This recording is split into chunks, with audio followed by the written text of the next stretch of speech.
Sanibingelela kwisiboniso lwazi TV channel.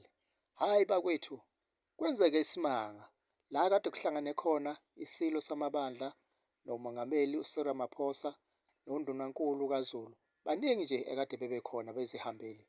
Hayi kuthe la umfundisi sashumayela laphana epulpit noma laphana estage, kwafisana kwasuka nje umuntu liseneqiniso, izwi lakho liyiqiniso. Njengalokhu wangithumela ezweni, nami ngibathumela ezweni. Ngiyazingcwelisa ngenxa yakho.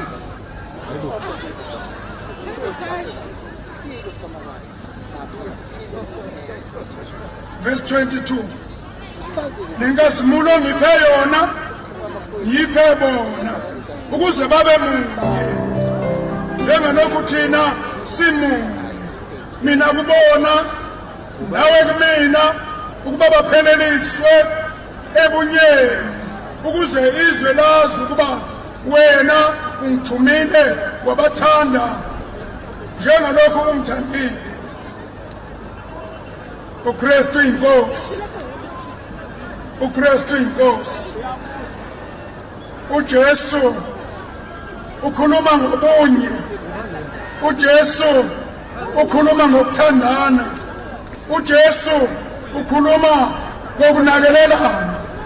Uthi Baba benze babe munye njengokuba Baba mina nawe simunye. Njengoba mina nawe Baba siyinto eyodwa simunye. Athi uJesu kwenye